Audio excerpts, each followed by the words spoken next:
الله الرحمن الرحيم الحمد لله رب العالمين مالك يوم الدين إياك نعبد وإياك نستعين اهدنا الصراط المستقيم صراط الذين أنعمت عليهم غير المغضوب عليهم ولا الضالين سبحان ربك رب العزة عما يصفون الحمد لله أولا وأخيرا الحمد لله والشكر لله ولا غالب إلا الله ولا عالم إلا الله ولا عليم إلا الله ولا أول إلا الله ولا آخر إلا الله ولا ظاهر إلا الله ولا باطن إلا الله الحمد لله رب العالمين وبه نستعين وهو الأول وهو الآخر وهو الظاهر وهو الباطن لا إله إلا هو لا إله إلا الله السلام عليكم ورحمة الله وبركاته. Inshallah, this will be the second talk on the great master al-Nifarri, or Niffari. As I noted last time, there's very little known about him. But there is an established fact that he was an individual. He was one of the afrad. A fard in the understanding of Ahl al-Tariq, Ahl al-Tasawwuf, is a person who has all the attributes of Mashiach, that is all the attributes of inner sight, through basira, with which he can see through and beyond the outer phenomena. This fard, in the history of the inner dimension of Islam, we of course know all the great shuyukh, all the great figures from the earliest Zuhad like Hassan al-Basri to the most refined exposition of Mahabba, of Mawadda, of love like Mawlana Rumi, or the most refined exposition of the path to knowledge through intellection, which is what the great Sheikh al-Akbar ibn Arabi was. These individuals, these great mashayikh, were there. They were out in the world, and you can see them, you can be associated with them, you can be part of their circle, you can be a murid. Most of them moved also from country to country, so they traversed the entire range of the Muslim world, not really in search for living or in search for more congenial environment, but it's a true siyaha, which is moving in the world in order to seek Allah subhanahu wa ta'ala and to see and to marvel at His signs. So the great shuyukh, some founded tariqas, some had tariqas founded around them. The afrad, the individuals, were those who were not seen. They may have been within society. They may have even held important positions or no positions in society or in government or public life. But they exuded an aura. And some of the great, if you read the travels of or the travel writings of some of the great mutasawwifah, the great shuyukh always sought these individuals, because these individuals were in a state of being. They were not teaching sheikhs, they had no community around them, but they exuded this knowledge and they penetrated into the heart of this knowledge. So I think Nifarri was such an individual. He was a fard. In modern times, in the modern age in which we live, I think the balance, in fact, has tilted towards afrad rather than towards shuyukh. The structures of formal tariqas, the structures and the organization that's attendant to that, has become much more constrained than it had been in the past.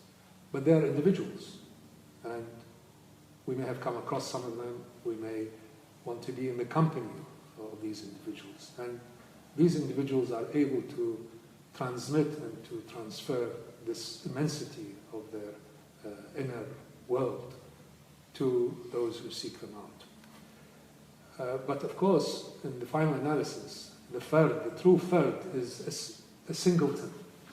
He's singularity. He's, or she, is not that easily replicated. And I think one of the reasons why there's very little known about him in terms of his biography is because he was such an individual. He was a fard. And one of the attributes of a fard is that that person is in a constant dialogue with himself. It's the self conversing with the soul constantly, and the self trying to efface its characteristics so that it becomes more and more luminous with the soul. And as it reaches that stage, then the veils between self and soul disappear, or they do not disappear completely, but they disappear sufficiently so that the individual who is inner-oriented and inner-centered can dialogue with the soul without any obstacles, barriers, or impediments. And the Mawaqif of, and inshallah if we have time later on in the series, we can talk about his mukhatabat also, and his other utterances, are really ones between an individual conversing with himself or with herself. Not so much an individual conversing with others. So in some ways, if you read the Mawaqif, the reader is sort of intruding. In some cases, especially in the Arabic, you can sense that he doesn't want to be read, actually. It's a dialogue that is so particular to that individual that any person reading into it may be seen to be like an intruder into this reality of this person. And people say it is presumptuous to have a dialogue between Allah subhanahu wa ta'ala and you, even though the you-ness is completely erased. But it is not so much a dialogue between the Shaykh or Nifarri and between Allah subhanahu wa ta'ala, as much as between Nifarri and Allah's representative inside him, which is his soul. And throughout the Mawaqif, we come across one of them now, is that when you can sense that the conversation is basically in a kind of circular pattern between a self that is losing its selfhood and a soul that becomes more and more representative of its master or its origin. It's like as if the soul in the individual person of Nifarri is like a spark from the unseen, the drop that contains the entire spectrum of being, of existence, of knowledge that is encompassed in the soul, which when it is realized, when it begins to see the luminosity of the self, and therefore the self becomes a worthy partner with which the soul can dialogue, you can sense that this is that individual has now reached the point where he doesn't need, or she doesn't need, any person or others to examine what they're doing, to even learn or benefit from what they're doing. So the book of the Mawaqif is really not, as it turns out, through various scholars who've looked into it, is really not so much his writing, which he then had published or had it published for him, but rather his works that were gathered by his descendants. Therefore, to me, they have, in fact, a greater value, because it's as if we're sort of fly on the wall, looking at this dialogue that's going on between a person who's becoming increasingly luminous, increasingly separate from the various elements that constitute his self, his or her selfhood. And this point that I mentioned is, if you go to Mawaqif 20, which is, and I'm going to talk in no particular order, it's the Mawaqif of Bayt al-Ma'mur, I think, or Bayt al-Haqiq, the archetypal house. And the archetypal house is in fact the locus of the soul. When Nifarri talks about the archetypal house, in Mawaqif 20, it's towards the end of the notes that you have. It is his Baytahu al-Ma'mur. Bayt al-Ma'mur. Baytahu al-Ma'mur. Which means it's not the archetypal house, it's Allah's house, the archetypal house of Allah within the individual. And of course that is where the locus of the heart is. As you know, the heart is the focal point of the manifestations of the divine names. So he says here, he stayed me in his archetypal house, and I saw it, and its angels, and those who were in it praying to him. And I saw him, and no house, continuing instant in his prayers, and I saw them not continuing. He compassed their prayers and knowledge, but his they compassed not. Compassed means encompassed, I suppose. And he said to me. So when he speaks here about the archetypal house, he's talking about the soul as the locus of the manifestations, tajalliyat of Allah subhanahu wa ta'ala. And of course, as the house, as the self begins to resonate with the house, as it were, with this immensity, this enormity of being that is embedded in it, the self begins to lose the sense of duality. And as you lose the sense of duality, the I and thou, I and the other, the house has no boundaries. It's not even a house anymore. And he says here, that's Allah speaking to him, or in another word, the soul speaking to the luminous self. I have concealed my house's authority in every house, and therefore have asserted the authority of my house over every other house. When he says I have concealed my house's authority, it is hidden to all manners, all spectrums of self. The reality of it is hidden. As long as there is selfhood, that reality will never be known. And of course, once selfhood goes, then the cognition mechanism that the self has no longer exists anymore. So it is basically the particular becomes engulfed in the infinite. Free thy house of otherness. And that is, of course, in the Quran, that the heart cannot hold two or more, cannot love two or more things. There's no room for two. Free thy house of otherness and recollect me through that which is easier for you. So shall you be seeing me in every particularity of it. So the self then, Nifarri's self, because of his fardiyya, his extreme singularity. The word fard in Arabic means both individual and means singular.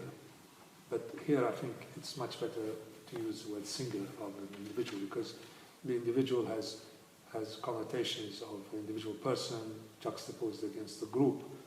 But singularity is a point.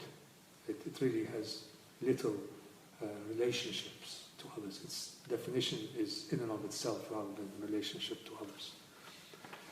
So this to me is an extremely important aspect of the Nifarian corpus, as it were. That is, it is the potential that exists in every individual, where he or she to have that dhawq and that taste, to proceed on a path where selfhood is effaced in relationship to the ultimate. And then, of course, when we talk about selfhood and we talk about the inner realities, there is, of course, they also represent themselves. They also are reflected in the outer realms in which realized individuals basically turn themselves inside out. So your inner reality becomes a form of outer action. But here, if we start at the beginning where he talks about his works, the Mawaqif of works, number 12, al-A'mal. These works are not necessarily what you would think of as sort of good works or good deeds or charitable works or works in the public interest or even devotions. They are not what he's talking about here. He's not talking about the outer works that we all think of as being part of the virtues with which we want to imbue ourselves. They are the works of realized being that come, as it were, instinctively, automatically, autonomically, rather than works that are subject to a yardstick of either ethical virtues or religious virtues or moral virtues. So the works of a realized person, of a person whose selfhood has diminished in face of the luminous soul, are really works that establish that individual in terms of that individual's relationship or knowledge of unity of the one. He says here, that's Allah speaking to him or his soul, I only manifested you that you might abide through my quality. For my quality, you do not abide for my quality, but only through my quality. That is,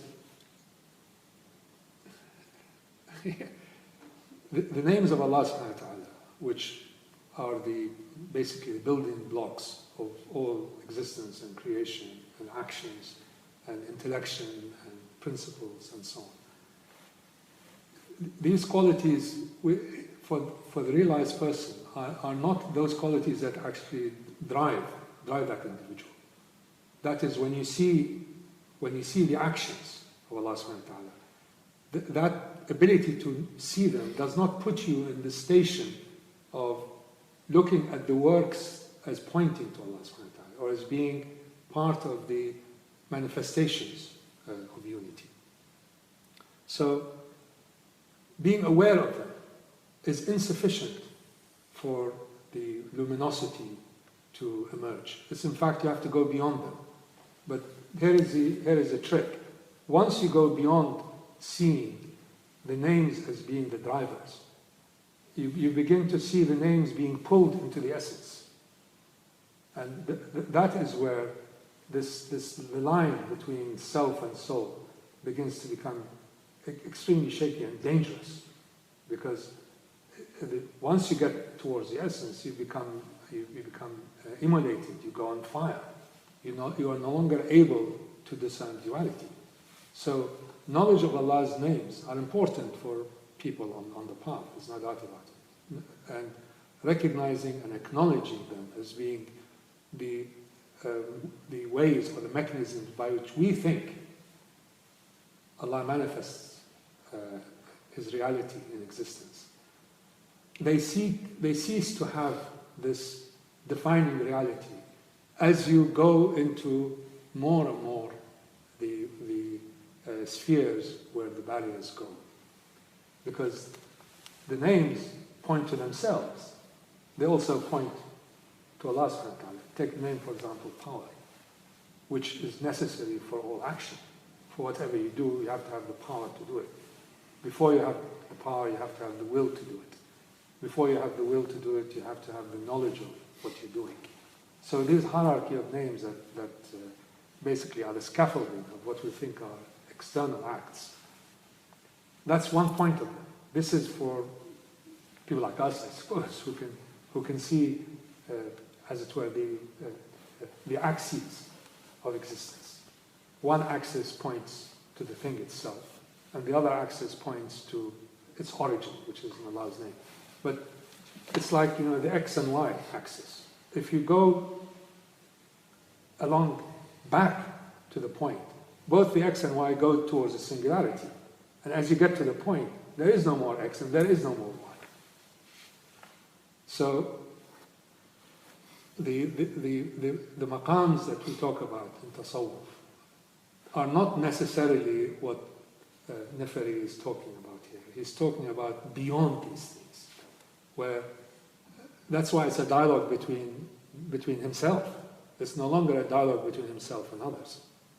And the works, in as much as they begin to erase the boundaries between the axial points, they become more and more and more reflective of the luminous soul.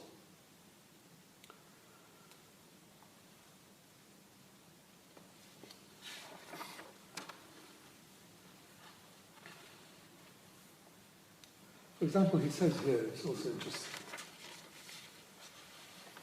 the work of the nighttime is a pillar for the work of the daytime.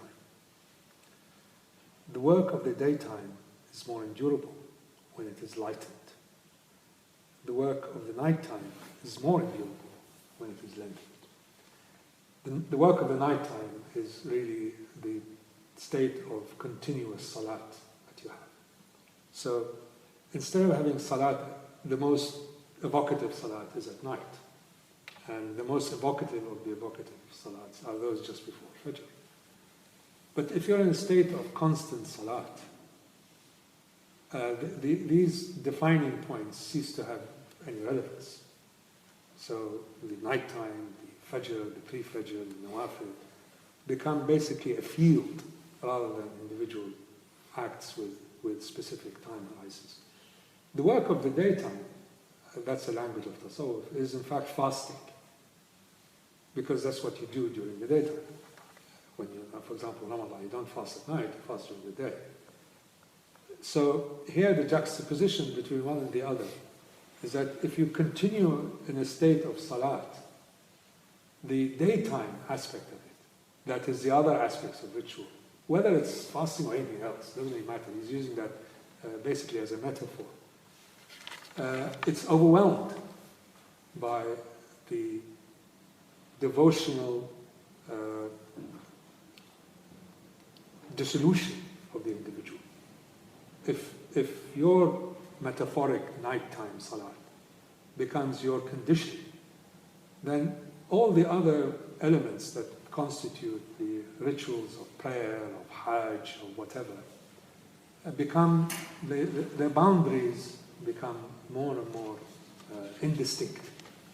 Now that doesn't mean one should not stick to boundaries. Of course, you must stick to boundaries. But this is, I repeat, this is a dialogue between the self and soul. It's basically what your sir, your inner secret, talks to you about. The outer bounds must stay as long as you're not have reached the point where you're immolated or self-immolated.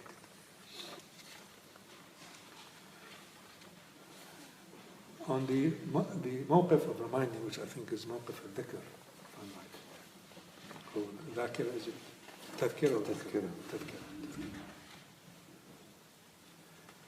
If you go to the 12th one, the 12th observation that he has,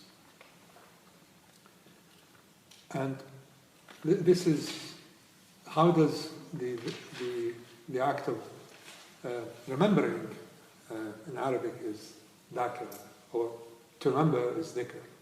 Remembering is dhakir. So it can be both to remember and remembrance. Now, the normal use of the word dhikr is basically a repetitive formula in which you recollect. But for the true arif, this is not what dhikr is. The true arif is constantly reminded of one thing, or not one of one thing, of one event, which is the original covenant. Alastu bi rabbikum. That is all that is there. Everything else is just basically superfluous. So the way in which the mawqif, or the halting point of remembrance, is crystallized for those, inshallah, whose selfhood, inner selfhood, becomes erased with time, is to do with the removing the superfluity of whether it is a vocal dhikr, or whether you remember things, but keep on concentrating and effacing all else except the original covenant. And in point 12, Nifarri says, your station with me is that which I have caused you to witness. That is the Alastu covenant. That is, for those who might not know about it, it's in the Quran, there is in Surah Al-Baqarah, Alastu bi Rabbikum, Allah says, am I not your Lord? Speaking to the souls, i.e. the representatives or the vice regents of the one inside individuals and inside all created and existent entities. And they all answer the souls, whether they are the souls in the sense of the individual soul, or the soul within the individual, or whether they are souls which recognize, acknowledge openly, willingly or unwillingly, their servitude. Alastu bi Rabbikum, and the answer was yes.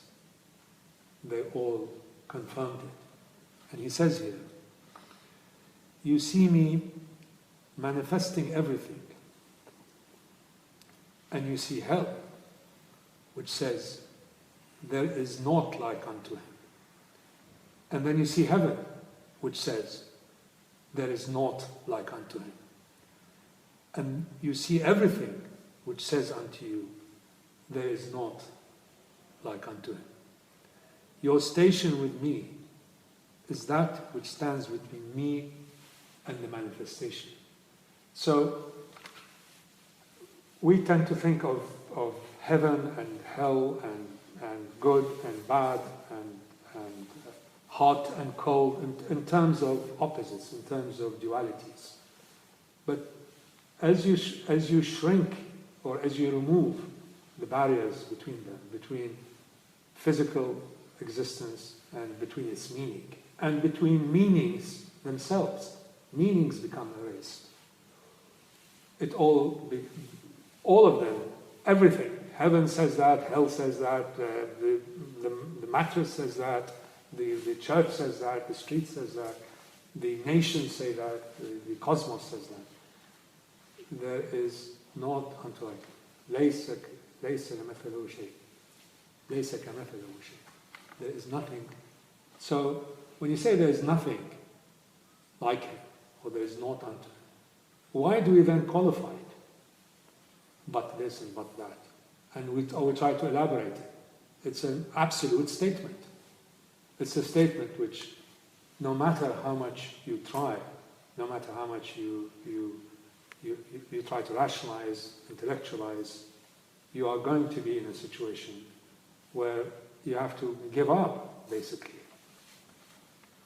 So the works, the a'mal that he's talking about here, which lead to this, the tadhkira of Alastu bi Rabbikum, leads to that. And the acknowledgement must end at a point where we have to just, that's the self talking to the soul. You just throw up your hands and say, we cannot make any assertion except La ilaha illallah.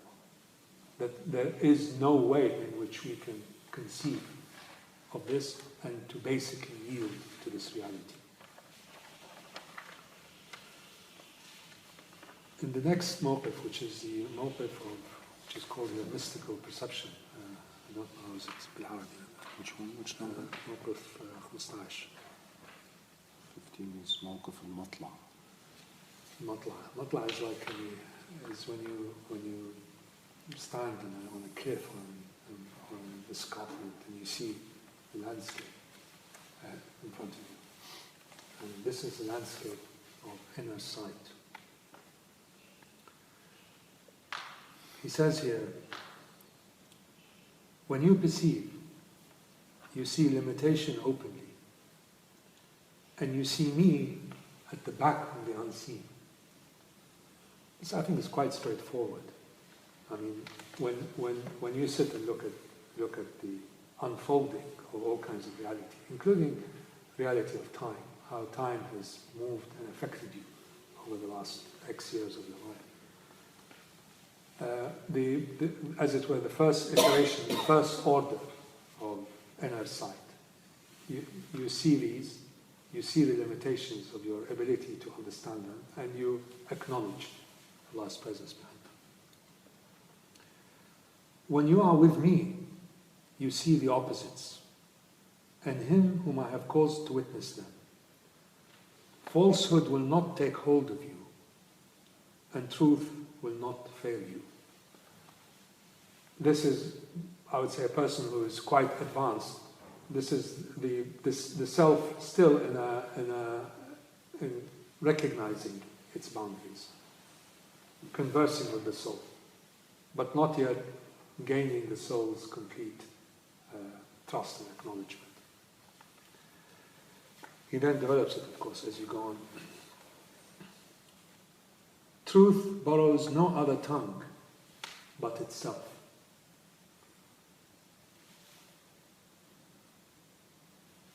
When the marks of jealousy appear, the marks of verification also appear.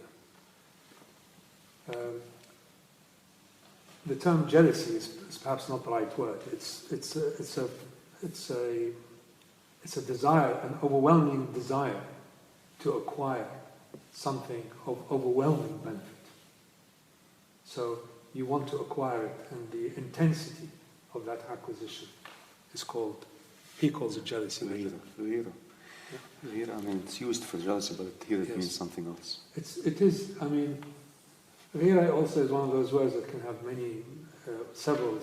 One of them is to be jealous, but it's in a positive way. It's a positive force. It's not a force like really valuing something, right? Being very protective. Very protective.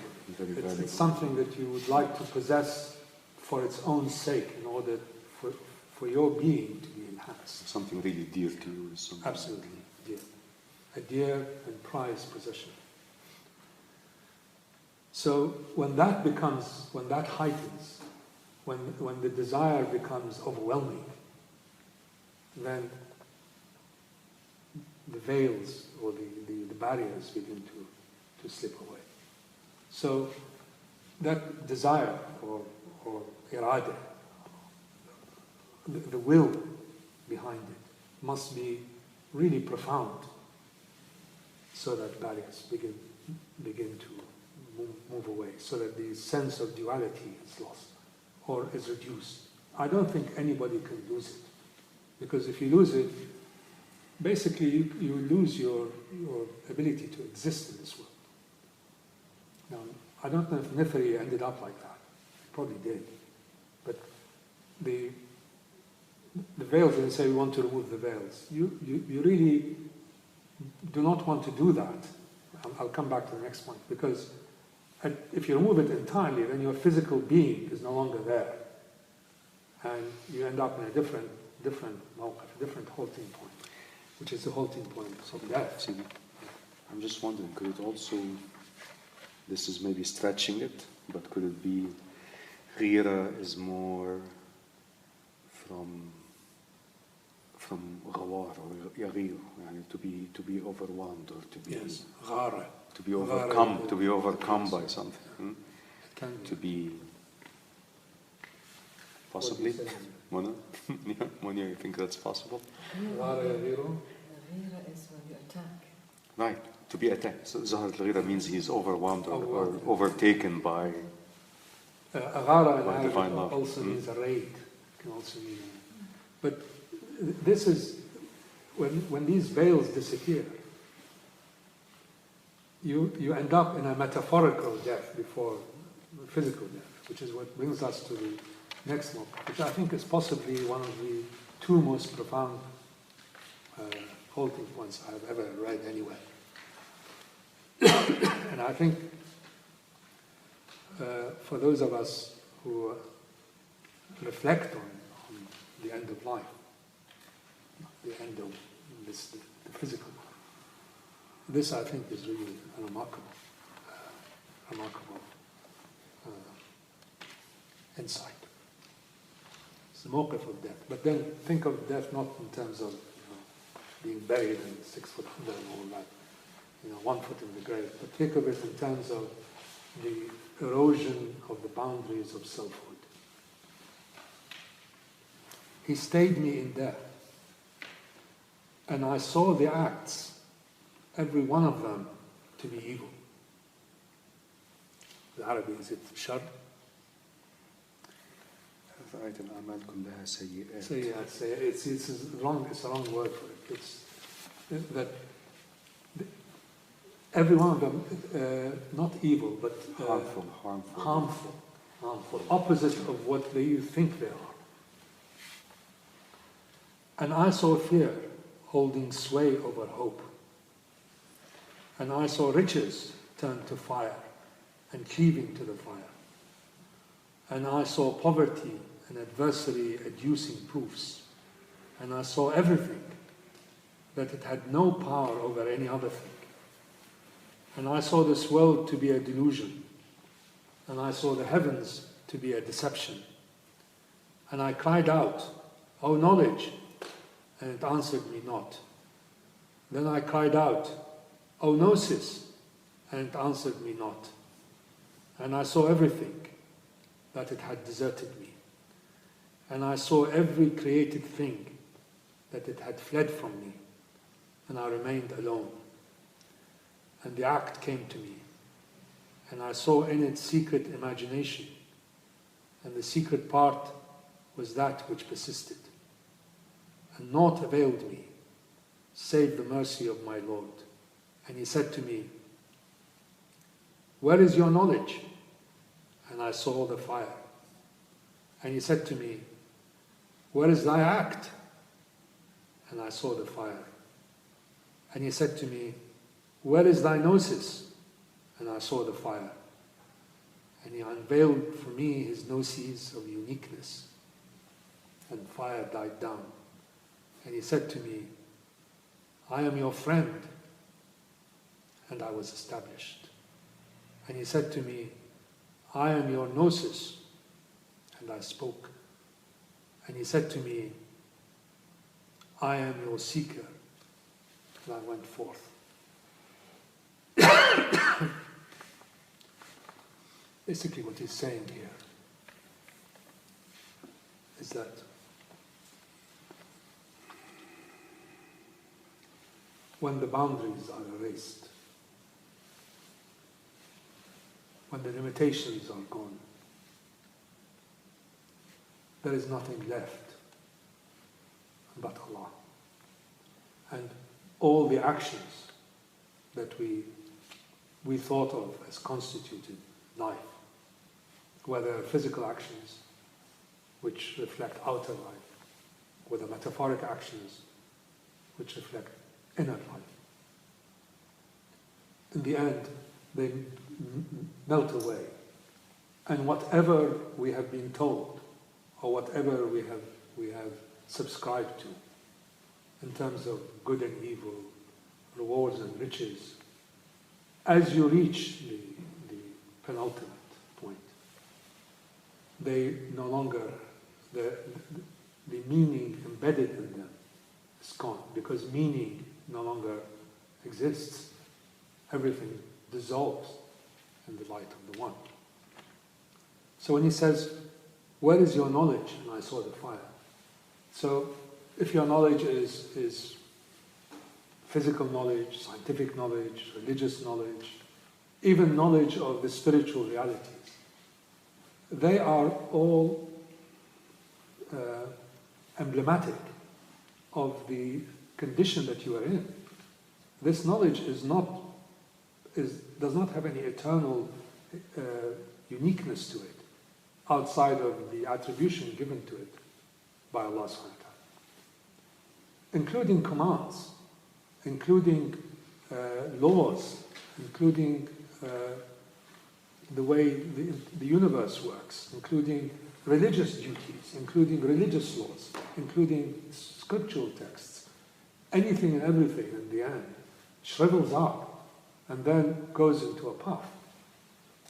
So it is not that there is no reward or there is no justice, but as you creep up the scale, the meanings of these things, the words that we use, the language that we use, the meaning implicit in the words, the limitations of language, the limitations become basically a soup, and the reality of the self that is beginning to lose its selfhood, as it were, is recognition of the absolute divine unity. Now, there are allusions and there are signs that the most prevailing or preeminent of the manifestations of Allah, for example, Rahmah. He says in the Quran, He has written upon Himself Rahmah. Now that is absolutely true, but that Rahmah itself is a kind of metaphor to the limitations of the individual, of the self, to understand the meaning of boundless, ecstatic mercy. You cannot understand it. You can only think that what you think of, or what you conceive of, or perceive of as being the boundless mercy is in fact going to be a bit like that, or somewhat like that. It may not be entirely outside of our sensory or intellectual experience. What is your act? If that is saying you can do your devotions day in, day out. You can bow your head down day in and day out. The final assessment is not yours. And whatever knowledge we gain, that we think brings us to greater and greater realities, is in fact puffery. But in the end, the rahmah of Allah comes when we recognize that as the self begins to dissolve its boundaries, what is left is far, far more real than what we have conceived of as being a great loss. So this mawqif of death, or the halting point of the dissolution of the boundaries of the self, while we still are impelled with life, or it will appear to us after our physical demise takes place, is the way in which we seep and then become embedded and become a part of a reality that is far, far beyond us to understand.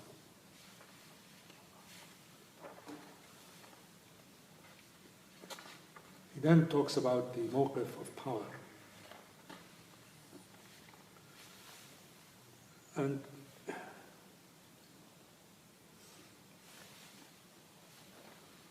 here, the point that I want to discuss is, this is number 17. Mawqif al-Izza. It's not a good translation. No, it's not. Izza is more munificence or magnificence. He says here in the seventh iteration, existence has not achieved the understanding of its being produced, and will never achieve it. This is really it's extremely profound. It is impossible for lesser entities to know more than the greater entities. It's just a mathematical impossibility. So the lesser hierarchy cannot know, or can never know, what is the greater hierarchy. So in terms of using existence, in terms of using reality, in terms of delving into reality, in order to understand the source of reality, it's really a futile exercise, because it is both a physical as well as an intellectual and a spiritual impossibility, that the lesser can know the greater. So if you think of existence as being driven by the need to know how it came into being, it will never know how it came into being, except by yielding to that being. So the act of yielding, people say Islam is submission, and it's all chains, and here we are bowing down, and it's a kind of religious servitude. It is not. It is the most liberating act in the world when you know that the final yield, the final boundary, can only be achieved by acknowledgement. You have to acknowledge that the teacher knows more than the taught, that the greater is by definition greater than the lesser. So the attempt to try to find the causes of things within themselves is not only futile, but it is against the order of things. It's against the nature of things. Every created thing is a place for itself and a limitation for itself. I mean, I don't want to get into polemics against atheists and so on. I mean, they do their own yielding in a different way. But the limitations of existence is by definition limited. Existence by definition comes into existence, and it's bounded. The boundedness of existence makes it impossible for it to understand the causes that brought it into existence, or the mechanisms that brought it into existence. And the only thing that you can do is to yield. Now, yielding can be done reluctantly, can be done willingly, can be done with great love and emotion, or it can be done with great resistance. But yield you have to. And the process of yielding is the process of yielding to the magnificence or the magnanimity of the power of Allah subhanahu wa ta'ala. And this mawqif really deals with the effects of limits and limitations, and the necessity to recognize limits, but to go beyond that recognition by acknowledging the greater reality and yielding to it. Now, the process of yielding to it can and does very often lead to breakdown of these boundaries, and the self begins then to flow into the soul. The bridges is then created. I mean, and for example, in 14 he says, intelligence is an instrument limited by my gnosis. Gnosis is an insight limited by my infused contemplation. Infused contemplation is a faculty limited by my desire. So if we use our intelligence, our rational faculties, and by rational I don't mean that faculty that can relate to cause and effect, but rather the faculty that when it reaches its limit knows through its intellect the greater reality. So if that ability, our intelligence, leads us to what we think of as gnosis, that is inner knowledge. This inner knowledge, in reality, is one of Allah's ways of self-disclosure, of manifesting. Gnosis is an insight limited by my infused contemplation. So it is a way in which reality relates to itself.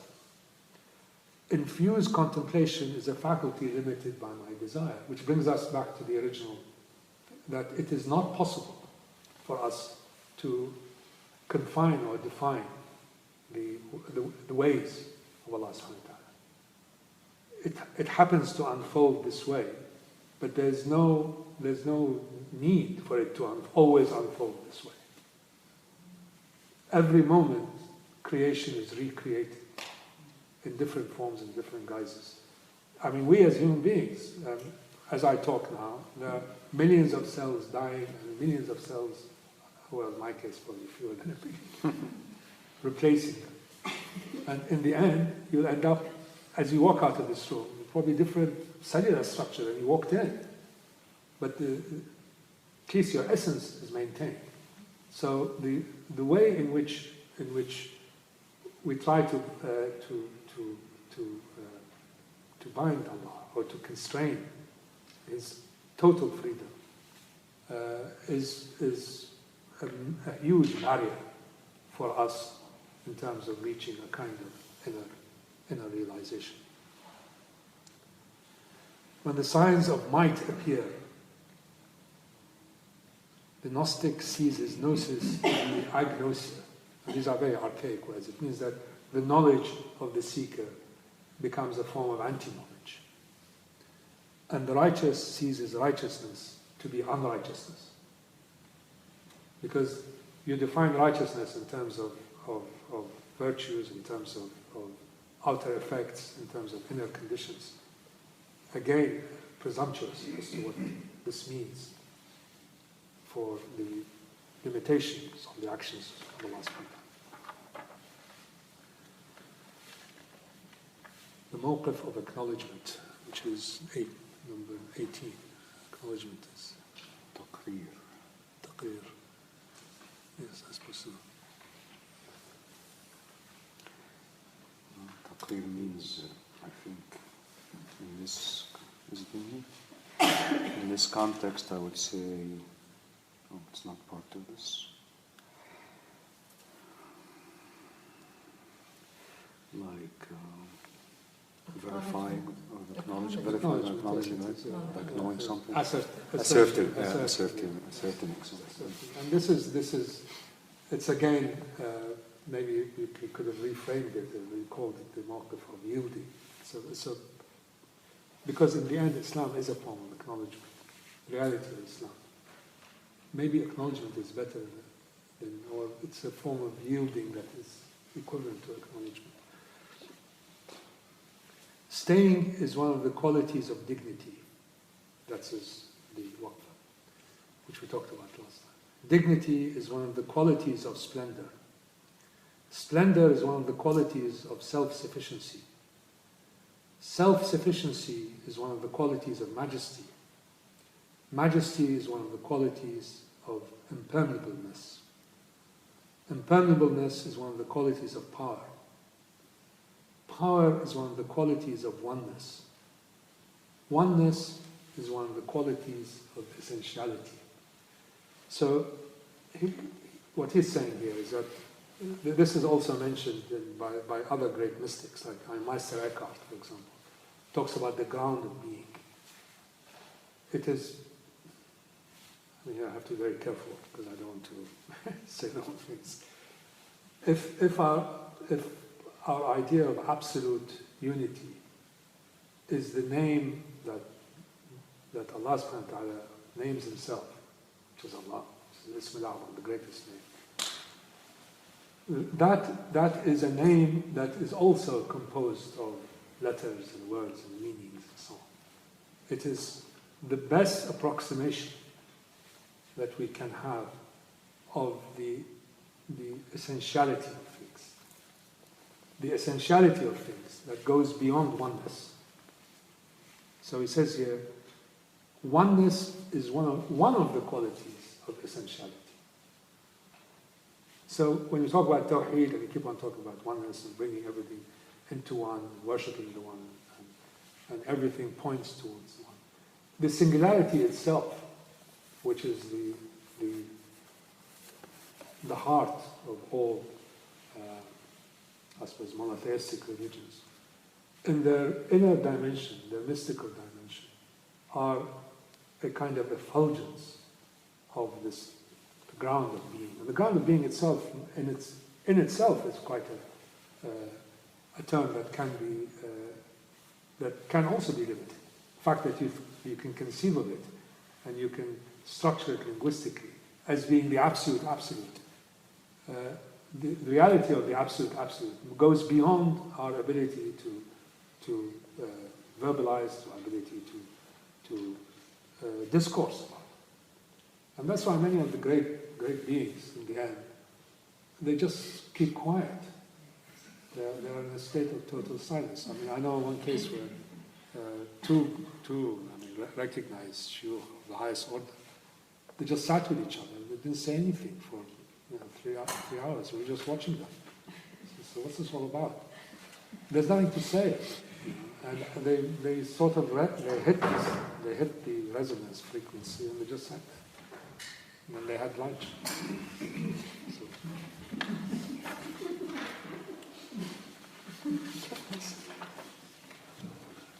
That's a good point to stop. Well, I think this is the point that I shall stop. And just if you just going back to the beginning, is that if you ever pick up the book and read it, and I wish somebody would translate it in slightly less archaic English. In Arabic, it's just beginning to be noticed. I think we talked last time that there are 2 or 3 commentators on the Nifarri. One of them is a great mystic from Egypt, Tilmisani, who wrote probably the best commentary. But he sort of, again, over time began to be forgotten. Nifarri has been resurrected, I would say, by the founder of modern Arabic poetry, a man called Adonis. He's a Syrian by the name of Ali Ahmed Saeed. And he basically rediscovered Nifarri, or Niffari, as more likely, in the 1930s and 1940s. And now you find people quoting Niffari as a kind of antidote to Salafism and to Wahhabism and so on. So the audience for his works, I think, are becoming greater and greater. As we go on, inshallah, I think you'll find that if you add all these together, it's a very, very powerful tool for those who want to at least stay on the path, either under a sheikh or as a fard, I mean, as a person who doesn't necessarily want to be connected to a community. And you can gain, I think, enormous insights. I can speak on my behalf. I mean, I can say that my experiences with him, which I must say I go back to doing various phases of one's life. As the excess baggage that you take with you on your life begins to weigh on you, and you start dropping them, and you concentrate on what is essential. And the essentiality of Nifarri becomes really very, very profound. And because it can be heavy, but it's also has little fluff in it. And I have to avoid fluff at all costs. Alhamdulillah, I'll stop here. If you have any questions or observations, comments, please feel free. Assuming we're allowed to.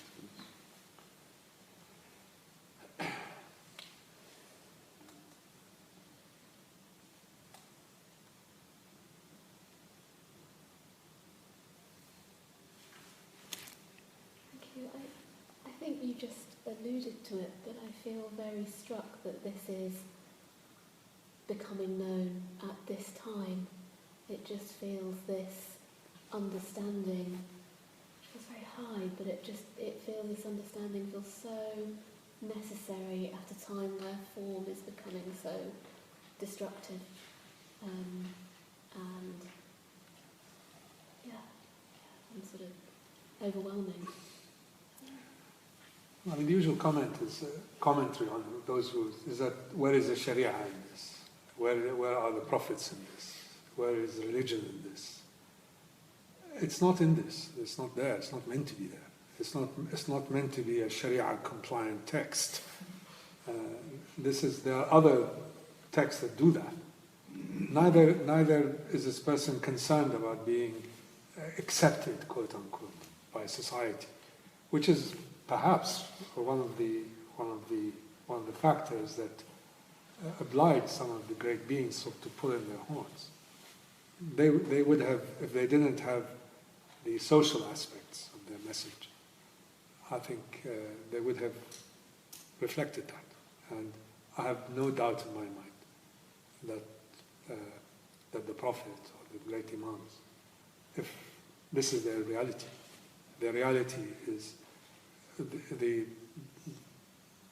sense that boundaries must be effaced and erased, and that everything that you do in the outer form, whether it's organized in the form of ritual or devotions, or whether it's organized socially or organized politically, if it doesn't achieve that objective, has the opposite effect. I mean, this to me liberates. And if it doesn't liberate you, I'm afraid it has the opposite effect. Not this, but it can have the opposite effect. So religion generally, in its outer forms, and in its attempt to create an inner conceptualization of its outer forms, if it doesn't liberate, it will imprison. So the aspect of liberation is crucial for the evolution of human beings. And when you say that in contemporary times, what I see around me is religion as an imprisonment rather than as a liberation. And liberation can come in many ways. This is certainly a very, very profound way in which it can come. So rather than having all the directions of religious practice, or even any other kind of practice that is organized, if it doesn't lead to a recognition of the need to remove boundaries and limitations on the human potential, then it is not a liberating act. So I think this is a great antidote to the wrong direction in which modern Islam has evolved in the last 100 years. Not recently, 150 years. It's started in one way and has ended up completely in a different way.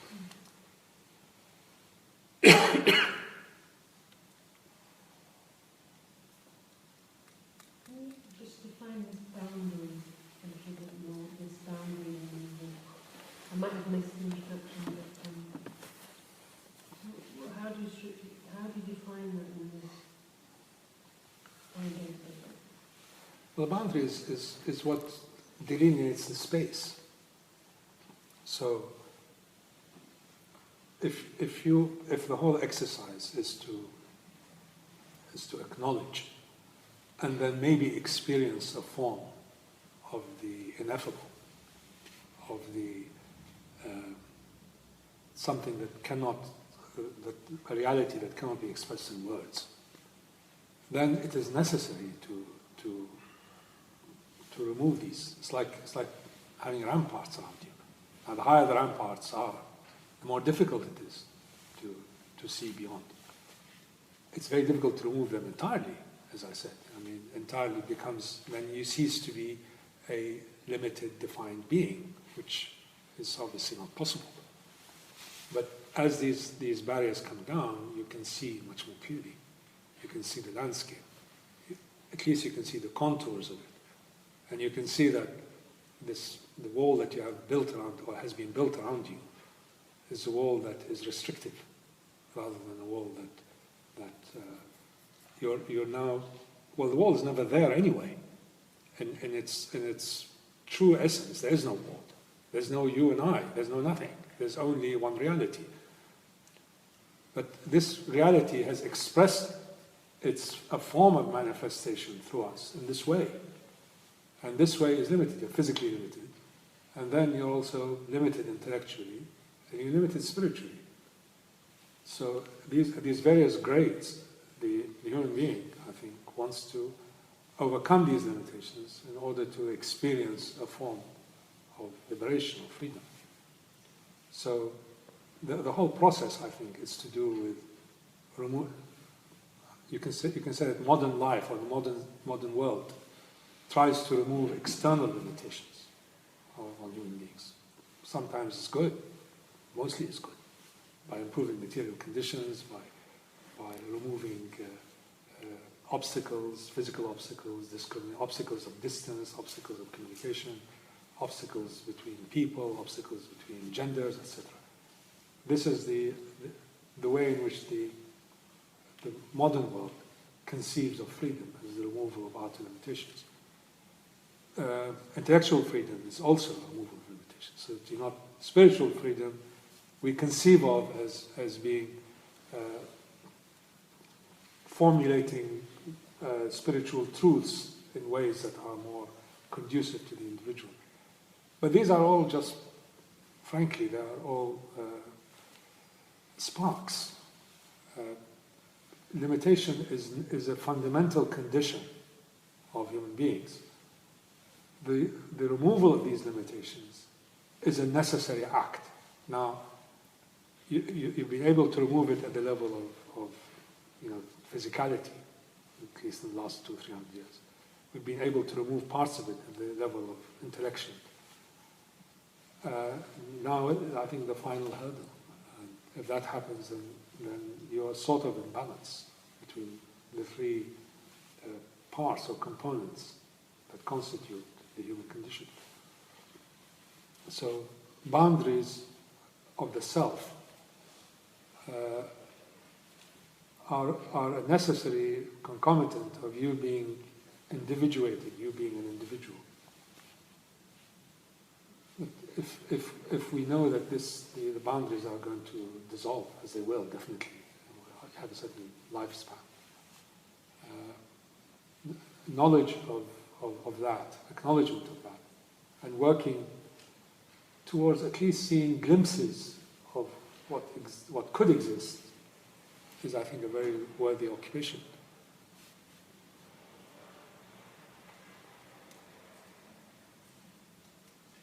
You mentioned liberation and freedom particularly. So by default, we have a sense of imprisonment, don't we? First in our body, and then within our, if you like, limitations that we see within our environment, or in terms of our general expansion. So is that what everybody's trying to do? Is trying to liberate from where they see themselves trapped in? Because this is what generally the seeker is doing. He's saying enlightenment, liberation, freedom.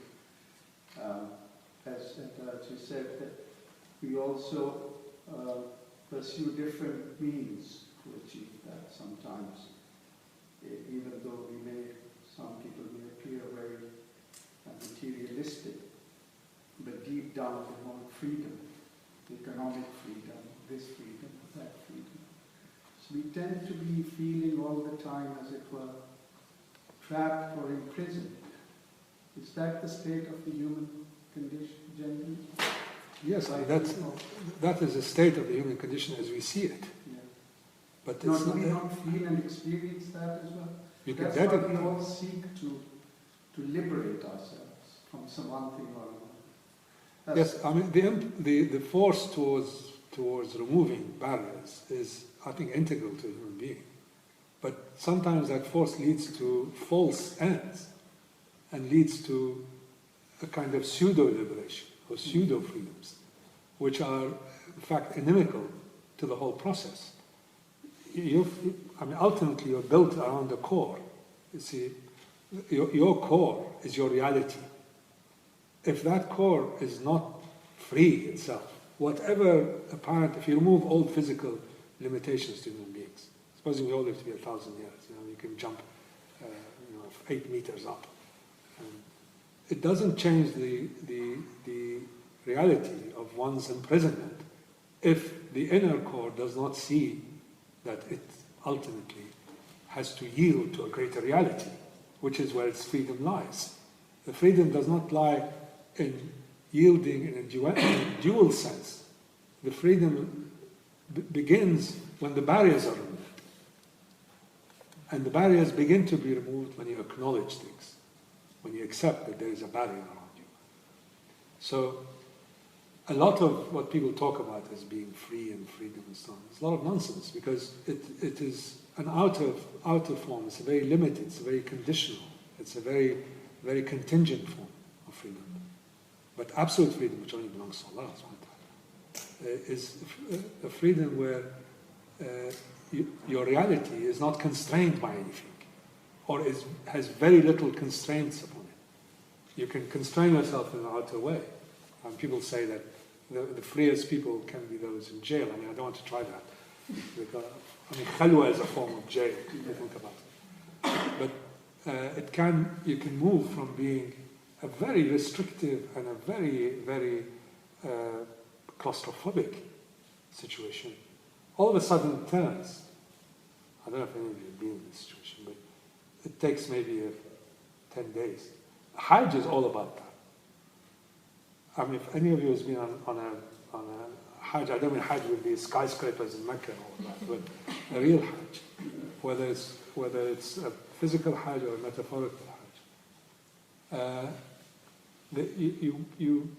You situate yourself in an environment where none of the rules apply. And then you find it extremely annoying, confining, constraining, debilitating. And then all of a sudden it turns, and the opposite comes. And it's not that you don't get tired, or you don't get fed up being pushed or shoved, or get fed up eating terrible food and so on. It's just that you see things, the perspective changes, and that's where freedom begins to show its face. Sorry. So, especially with what Arab scholars here, what you're talking about sounds like you're talking about the peace through submission, which is Islam. Is that a true definition of Islam? Because I've had different definitions of Islam, but it sounds to me like what exactly you're talking about is Islam. That's peace through submitting to the acknowledgement of the one. But is that peace or liberation or freedom? Because it might be quite important. What it actually means. I mean, I don't want to relate it to the historic Islam, frankly. The word. I mean, a word, to me, is just a word. I mean, you can, it's very difficult to disconnect it from its civilization, from its rituals, from its politics, from its heroes and heroic figures and so on. That is the Islam that people talk about. The Islam that I talk about is not that, really. It is the Deen al-Fiqh, the original form in which the dialogue between the absolute and the contingent took place. Now, it's expressed in various civilizations in different ways. And the civilization that I was brought up in has in it very large elements of the truth embedded in it. So do others. So to me, Islam is the process by which you acknowledge, or if you want to use the better word, yield, through acknowledgement, that there is a greater reality that is outside of you. Now, the forms in which that has been expressed, if it is reduced to this essence, then yes, I say it is Islam. But does talking about Tawheed all the time, does that make you a person or an individual who is better prepared to make this very, very, very fundamental leap of yielding? I don't think so. I mean, there's so many books, Kitab al-Tawheed, that's the name of Muhammad ibn Abdul Wahhab's book. It's called Kitab al-Tawheed, the Book of Unity. I can't think of anything that's more destructive of the human spirit than that. So, to me, Islam, as it's articulated, if it does not put at its center this dialogue between soul and self, is, I think, ersatz version of it, a kind of quasi version. So the word Muslim that is used in the Quran, because this is in the Quran, Muslim. Mu'min is a better word. Is the word Muslim in the Quran or Mu'min? Yes. Mu'min is used much more. It's a much better word. Muslim has a lot of cultural baggage to it. Mu'min is a person. Maybe Muslim with a small M instead of a capital M. So say, well, I mean, Root word meaning is peace, this liberation that we're talking about. Is the root salam? yes, I mean, it's a peace. Peace and also surrender. Surrender. Well, surrender is a word that, I give up. It's more like that. yielding. It's like a Yield. tree that bends. Yielding. You bend to the wind. Yeah. That doesn't mean you're. So. Ibrahim in the Quran says, "Aslamtu wajhi li Rabbil Alameen." Yes. Well, so that's a good explanation of that. I yield, or I give my wajh, literally his face, to Rabbil Alameen. So that's the definition of one of the clear definitions of Islam in the Quran is that. Well, I'll have to find it for you. Which surah is that? Islam to wajhi li Rabbil Alameen. Even within this esoteric construct that you put forward, Nifarri's put forward, it seems that one has to start with, there's an element of subjectivity where one has to strive to attain this awareness and this yielding and the dissolution of the barriers. There has to be an awareness, so there's this subjectivity wishing to strive. And I want to link that with the which Sharia and the forms. Surely Sharia and the forms become relevant, perhaps that's what you said, that they become relevant once that awareness is realised. But is it subjective? Does it start off initially on the voyage or the path as subjectivity, but then which creates duality? So does it start off, you're in the subjective mode, and then as you become more and more realised, that subjectivity disappears, and there's no subjectivity or objectivity? I think you've put it very well. So. Question. Yeah, if you remove the question mark, you've answered it. No, I think I know what you're driving at. I mean, you can. I mean, I'm not saying the path to. I mean, I don't like to use the word realization. All that's very 1960s. But the path towards this frictionless dialogue between self and soul can come through Sharia. I'm not saying it can't. So are you using soul as a synonym for spirit? Yes. I mean, soul is the messenger of the unseen. The thing that keeps on, reminding you and agitating you. It is. I can't think of it. I mean, when I say soul, I mean that. I mean the ineffable spark from the unseen, and has in it all the features and forms. Not all. We say all, but has in it a huge range of features and forms that encourage you, push you, cajole you to yield. It can come through Sharia. Of course it can come through Sharia. I mean, it can come through, through any number of actions. It can come from reflection. It can come from association. It can come from being in the company of great beings. It can come from exhaustion. I mean, the Quran says, أَرْهَقْتَهُ صُعُودًا. He exhausted him as the person is trying to reach the highs through intellection. Through exhaustion, give up. I mean, exhaustion played a very large part in my being where I am now, whether it's good or bad, I don't know. But it's exhaustion, because you can get exhausted trying to find arguments for and against, trying to situate yourself in this situation or that, and constantly revisiting and discussing and arguing and experiencing and traveling. It's a very exhaustive process. In the end, you just throw it all out. So you can come through exhaustion. You can come through myriad ways. That's what you refer as the subjectivity of the exercise. But if any of these ways leads to the dissolution of part, I mean, these barriers become, you punch holes in them. Then I think you have journeyed correctly. There's no hard and fast rule.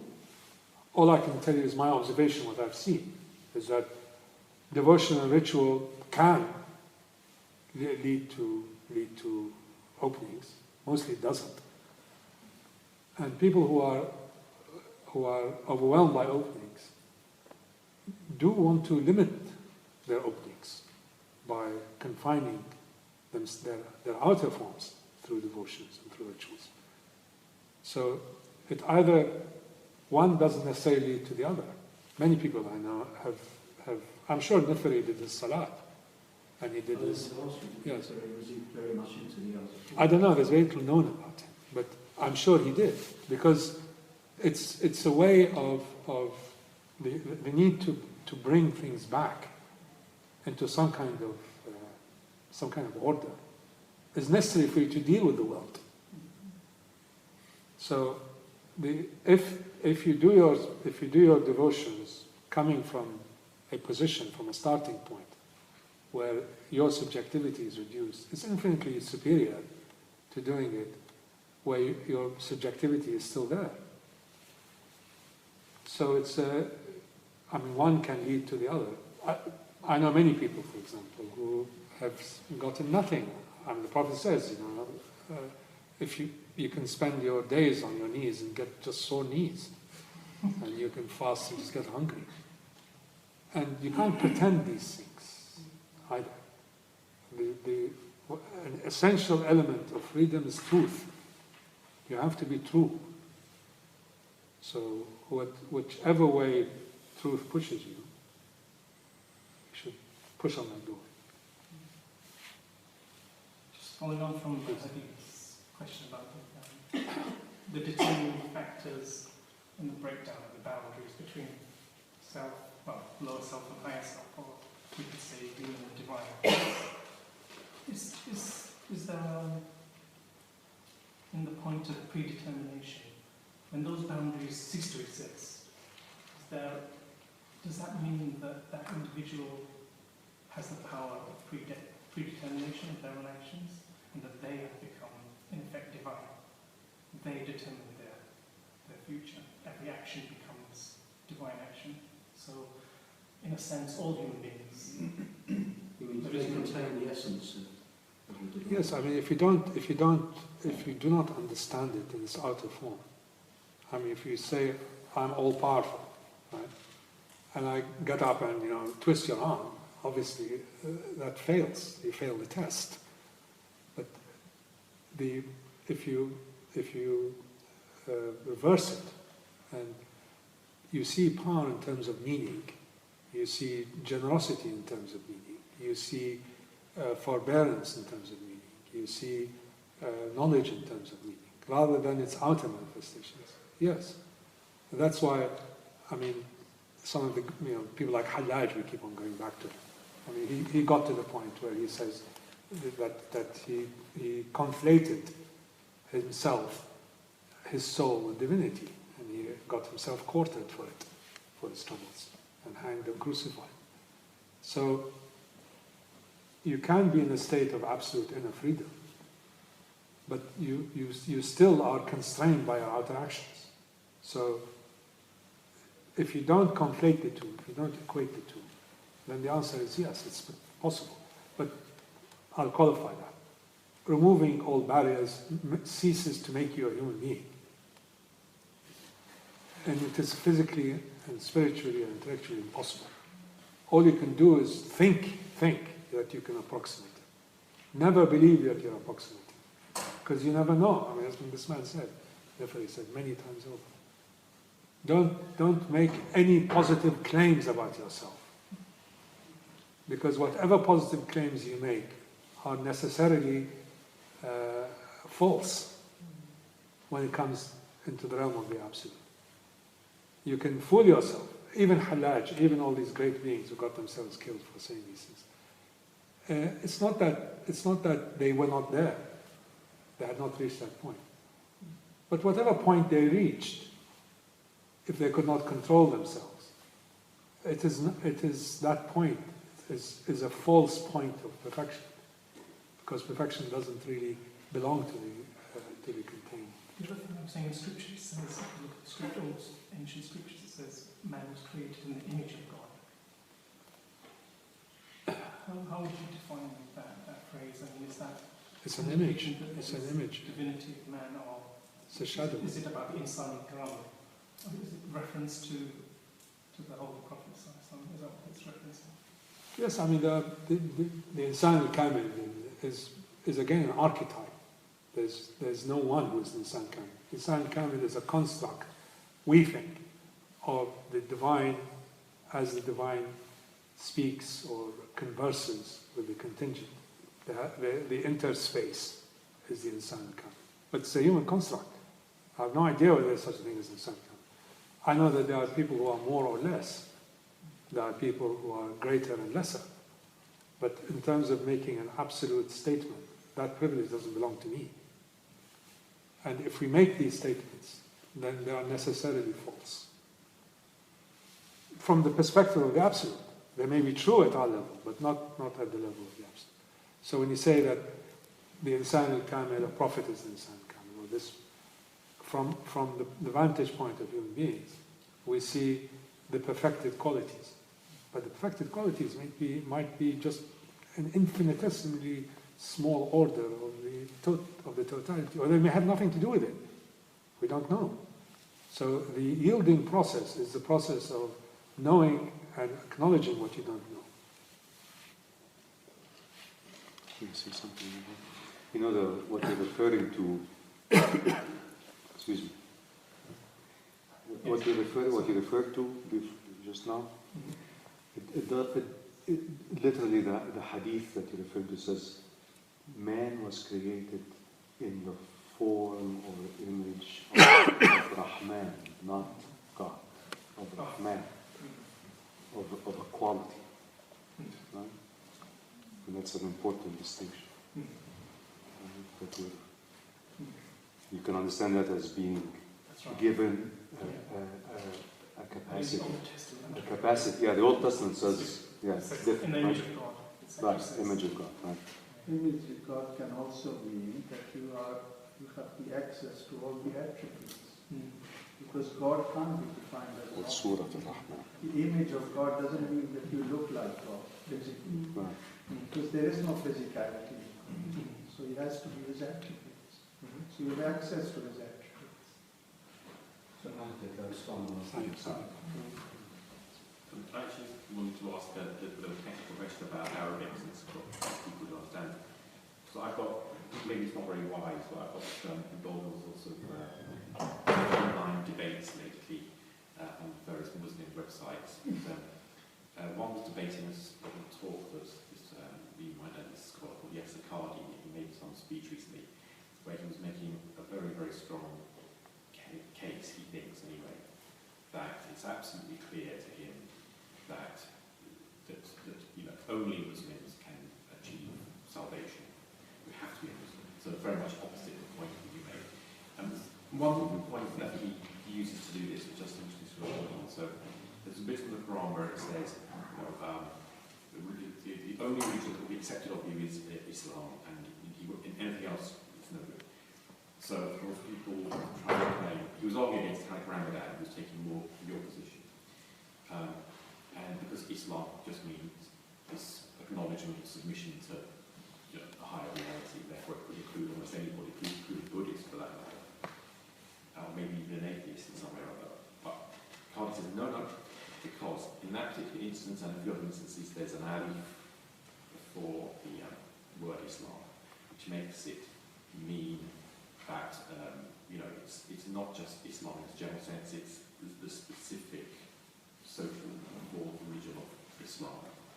So what I just wanted to do, does that sound like complete nonsense to you, or is there something in that? Are there bits of the Quran that refer specifically to Islam in that sense of a particular so-called religion rather than generic type of acknowledgement of the conceiving or whatever? I don't want to use words like nonsense or something because it's too absolute. But anything that assigns to itself an absoluteness is basically nonsense ipso facto. That's kind of my thought. Now, everything, I think, has two aspects to it. It may have more, and somebody can tell you that, but the essence of things are two aspects. One aspect points to itself, and another aspect points to its origin, including the Quran, like that. So everything has to be read with these two eyes. There is the Islam of the absolute, that is it's not the religion. Deen, by the way, in Arabic, which is normally translated as religion, can also mean debt. It can also mean a human being's debt or indebtedness. Deen, dain, it's the same root word. The Islam that I'm talking about has two aspects. The Islam of the absolute. You can call it the Meccan Islam. You can call it the Islam of the great spiritual utterances and overwhelmings that took place in 7th century Arabia. And that Islam resonates in the past with other great beings and resonates in the future with other great beings. And then there is the Islam as it manifests itself as a religious, social, cultural, historical, theological phenomenon. They're two different things. The Islam that this person is talking, also Tariq Ramadan, whoever, they're talking about that, the unfolding of a form in which the absolute is recognized in human history. And that absolute, as it becomes relativized, is subject to all kinds of rules and all kinds of forms. The form that we practice today, some of us practice today, has no relationship to the form that was practiced 1,000 years ago. I don't care what the Salafis say. There's no way in which we are certain that this is a hierarchical, linear connection. There's all kinds of sideways and side roads as it adjusts to different environments, to different peoples. The Islam of, if it ever reached Scandinavia, would be sure to have nothing to do with the Islam of Iraq.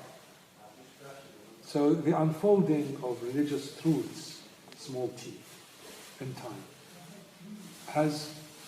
is governed by historical, sociological, theological, political. So if a person says this is the only Islam, that's fine.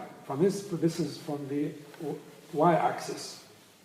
He's speaking about his understanding of it as it relates to certain aspects of it, as it's come down to him. And everything else is outside of, is out of bounds. The other Islam, the Islam is called the vertical Islam. The vertical Islam it is not limited, cannot be limited to any expression of it. It can be approximated, better or worse, greater or lesser. The forms in which let's take the devotional aspects of the religion of Islam. The devotional aspects, I think, are to a very large extent, I won't say perfected, but close to being within the natural precondition of human beings. The way in which the day is divided, the need to take a break from normal routine once a year, the need to break your daily habits, the need to go to a point which is a sacred space and to recognize the sacrality of that space. that to me are essential elements of any unfolding of an outer form in which that yielding takes place. If there are other ways in which you can relate to the Absolute, devotionally, and they are superior to these ways, then let me know. Because I haven't found any, frankly. I mean, most religions have given up on pilgrimage. The devotions are not done in order to break the rhythm of the day.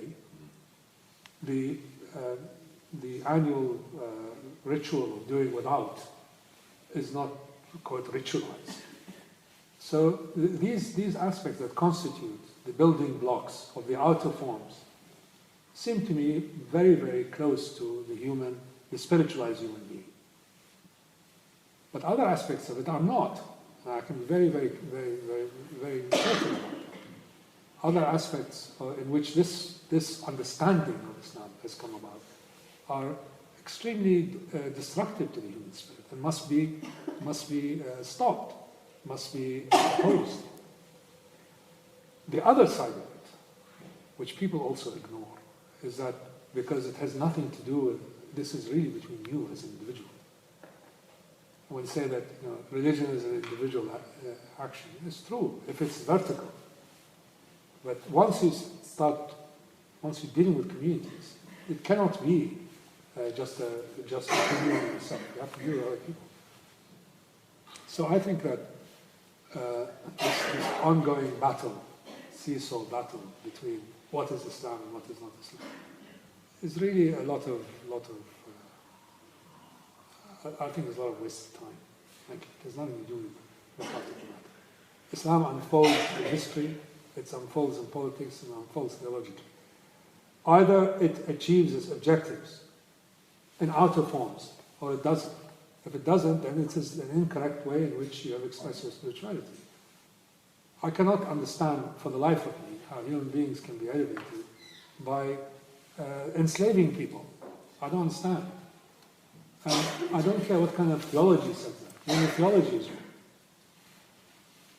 So it is a constant shift, I think, between the engagement, the discourse, the dialogue between self and soul, between the human being and the Creator, and in ways in which this unfolds in human action. Modern Islam, I think, religions have lost their way generally and do not play any significant part either in the organizing of human affairs anymore in a productive way, or have lost their spiritual routines. So, I mean, I don't know this gentleman. Qaradawi. There's a lot of religions and traditions throughout the world, such as Hinduism and Buddhism, that have a spiritual path that emulates the Islamic path. It's almost like that path to enlightenment exists within all these traditions and religions. So one can't negate all of those. There's different streams leading to the same ocean. I just wondered if you had an explanation for the fact that there is a definite article used in certain points. So if it's not... But that's just an interpretation. I know. It's al-Islam, the Islam, but that doesn't mean... It doesn't necessarily mean only this man-made religion. Is that in the sense that what I found illuminated what you said was a few things. But actually this idea of the absolute thing being absolute, then it reverberates to previous and future sort of incarnations of this kind of insight.